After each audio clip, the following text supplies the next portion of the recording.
Thank you very much. I acknowledge the Gulkula people of the Yolngu Nation and I pay respect to their elders past and present. I particularly acknowledge our host, Galloway Yunupingu, with you on what is, was and always will be Aboriginal land. Hear, hear.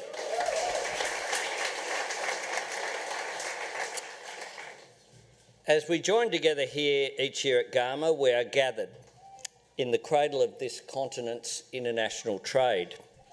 Each December, when the Mulmamiri... I need my glasses. Hang on. There we go. Mulmamiri season was upon the land and the stars of the scorpion were spread across the early morning sky. The Yolngu would look to the sea, waiting for the horizon to fill with the sails of Macassan vessels. Long before any Englishman planted the Union Jack anywhere on this continent, the Yolngu were trading with neighbours who arrived in masted ships.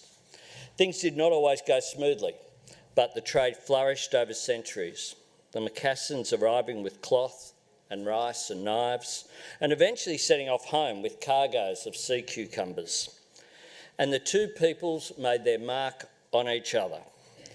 West of here, a 65,000-year-old grindstone was found in the lands of the Mirrah clan near Kakadu, predating what was thought to be the dawn of the baking age in Egypt by 30,000 years. Hear, hear. These are just two small examples from just one part of this vast continent. Two small examples that will still come as a surprise to many Australians. It comes as a surprise because this is not the country that we non-Indigenous think that we know. But little by little, we are beginning to know. The myths that hold us back are slowly falling apart.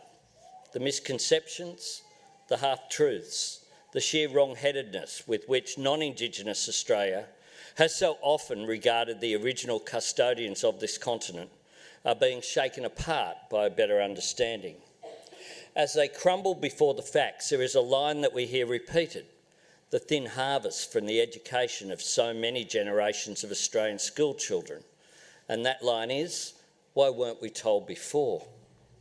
Thankfully, as a nation, we have been moving slowly beyond our erasure of Indigenous achievement, what W.E.H. Stanner called the cult of forgetfulness, the great Australian silence.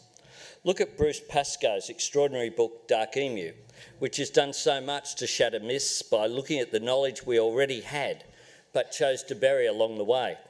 The way in which Dark Emu has been embraced over the past few years stands as an eloquent statement of Australia's hunger to know ourselves. It is a powerful assertion of our collective desire to smash the lies that we've been telling ourselves as a nation to justify dispossession and destruction. Bruce, a Bunurong man of the Kulin Nation, stands tall as one of the many toiling to break the shackles that bond us to the dead weight of a false past.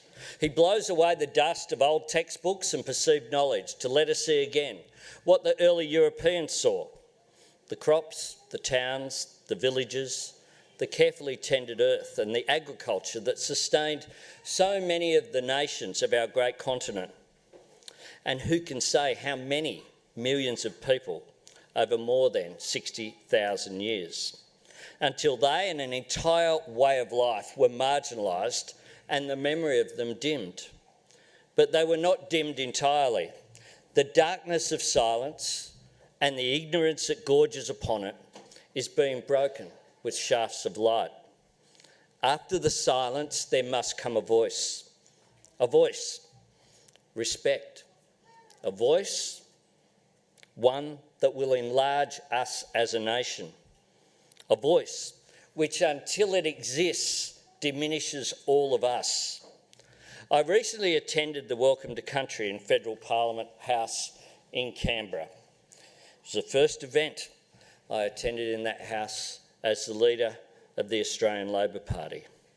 It's extraordinary to reflect on the fact that this is something that didn't ever happen until the election of the Rudd Labor government.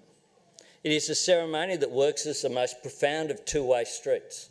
It allows all of us who serve there to acknowledge the privilege of meeting on Ngunnawal country, and it is the moment that traditional custodians of that land welcome us with hearts every bit as open as they rightfully expect ours to be.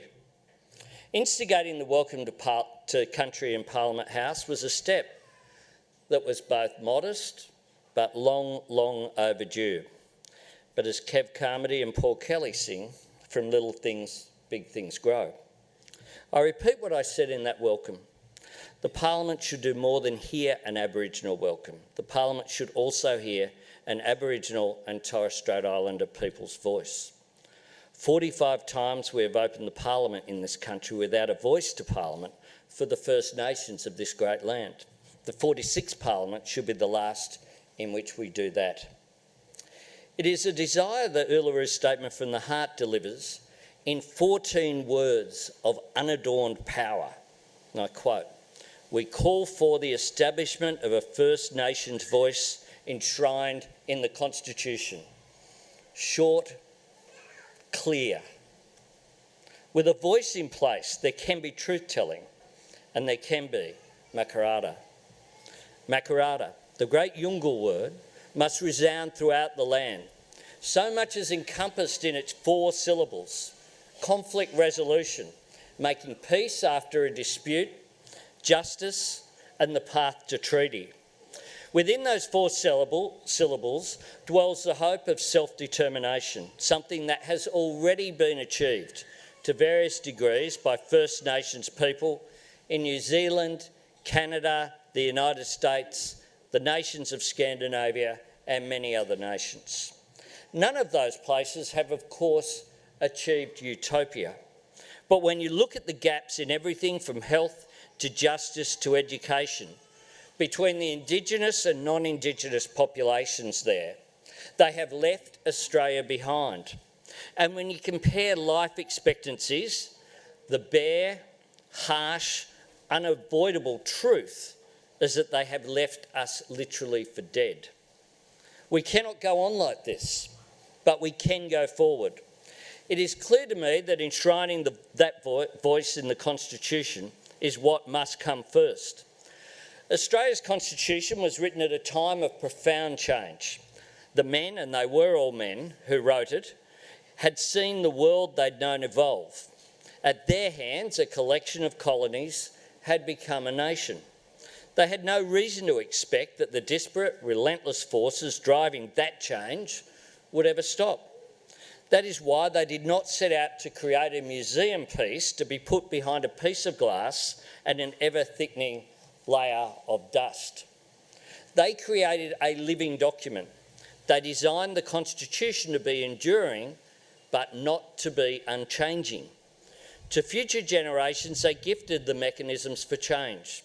Yes, they set a high threshold, which was crucial, but just as crucially, they took great care to not put change out of reach. Not everyone is enthusiastic about constitutional change. Some are wary of any sort of tinkering with the nation's prime document. I do understand constitutional conservatives. I've been active in politics for a very long time, long enough to have a sense of where they're coming from. So it's not a dishonourable thing, but on this issue we do need change, because change is essential.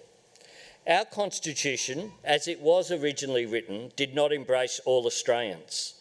When the chance came for change in the 1967 referendum to ensure Aboriginal and Torres Strait Islander peoples would be counted, voters not only made it one of the rare referendums to actually succeed in this country, they did it enthusiastically and emphatically, with more than 90% of voters saying yes, carrying the referendum in all 6 states. In my time in politics, of course, the apology given by Kevin Rudd was something that was resisted for such a long period of time. Once done, people wondered what the fuss and the opposition was all about. And this will be exactly the same. While the 1967 referendum did not make the problems faced by our First Nations people disappear, it does stand as a reminder that we can have the will as a people to fix what is wrong. So to those who are apprehensive about changing the Constitution, I say this: give it a go. Give this some room. And to my fellow politicians I add, let us come together so we can go to the public together, and together we will make the case. We've come a long way. There is still a long way to go. It's more than a decade since that apology by Kevin Rudd. It does remain my proudest moment as a member of the Australian Parliament. It's approaching 3 decades since Paul Keating delivered that remarkable speech in Redfern, and 4.5 decades since Vincent Lingiari watched the red earth pour from Gough Whitlam's hand into his own. And that was nearly a decade after Lingiari led 200 Gurunji, Mudbara and Walpiri workers and their families out of Wave Hill Station. It is 8.5 decades since that great Yorta Yorta man and trade unionist William Cooper rallied Aboriginal Australia to demand a voice. 85 years. Hardly like we're rushing into anything here. No pressure, Ken and Linda. But we have not yet had true reconciliation. The point here is that this isn't just about First Nations people. A country that is not truly reconciled is not truly whole. This is for all of us. And until we are whole, we'll never reach our truest potential as a nation. And we have so much potential. But how can we have reconciliation when one side doesn't have a voice?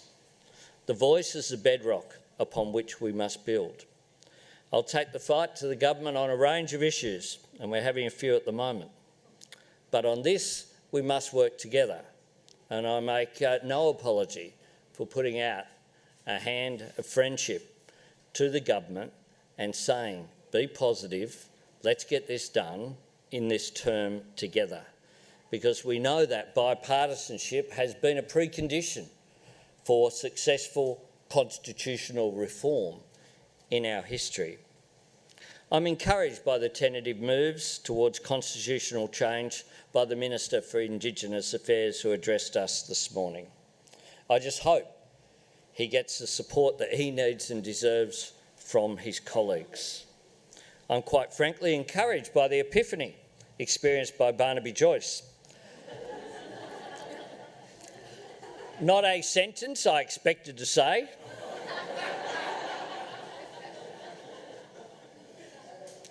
Gives everyone hope, really.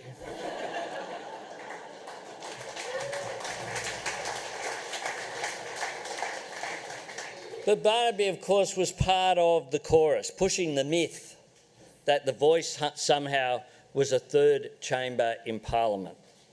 He did something unusual. He stopped, he listened, he asked questions from people with knowledge. Said the beginning of wisdom is to say, I don't know. In that spirit, Mr. Joyce prepared himself to hear the truth. And the truth was that he had been wrong. Mr. Joyce then went on television and was encouraged by Patricia Cavellis on the ABC to own up to his mistake and to explain why he'd been wrong. He did that to his great credit, and he encouraged others who'd made the same mistake to follow his example. I certainly hope that that is the first of many, because we know that the proposal from Uluru is modest, is reasonable, doesn't threaten anyone, doesn't change the essential power structure of the elected representatives in the Parliament. I'm very proud to serve with my colleagues who are here. Patrick Dodson, Linda Burney, Malanderi McCarthy, who was unable to be here, and also Ken Wyatt. But their job is to represent their electorates, whether it be a state or an electorate What we need is to have essentially what is nothing more and nothing less than consultation for First Nations people on matters that affect them. I can't understand how some people see that as a threat. I see that as an extraordinarily reasonable ask, particularly given the circumstances in which First Nations people have suffered for so long at the hands of those of us who've come either directly or descendants of people who've come to this amazing continent. There are so many mistakes to unravel. I know there are real concerns about the CDP program. It has been punitive and unfair and has caused much hurt in communities right across the north. That is why Labor promised before the recent election to abolish CDP and establish a new program that addressed the needs of First Nations people. We planned for this new program to be developed with First Nations people and thought that it might have some of the same features as the old CDP, such as proper wages and wages top-up, with unexpended funds being reinvested into local communities. Under our plan, local community organisations would be running the program, including determining what work was to be done. We also wanted better access to vocational training and small business development. We remain committed to our proposal and would be happy for the Morrison government to adopt our policy as theirs so that we can get the change in communities that First Nations people across the country have been calling for.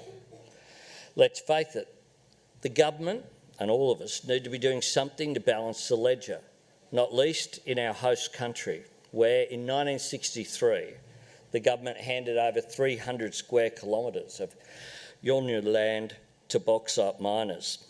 There's a word to describe this, and it isn't generosity. There was no consultation. Instead, there was a wall of secrecy. On one side of that wall was the government, the mining company, and all that massive mineral wealth. On the other side, there was the Yolngu, Galloway Yunupingu and his father among them. Despite the shabbiness with which the Yolngu were treated, despite the gross lopsidedness of it all, their response was eloquent and beautiful and incredibly powerful. First one, Gulkula, bark petition, and then when some desk jockey beheld this magnificent document and decided it didn't meet all the bureaucratic criteria, a second. While the petitions did not succeed, they did at last carry the voice of the Yolngu into the National Parliament. And not all the ears that voice fell upon were deaf. A slow beginning is nevertheless a beginning.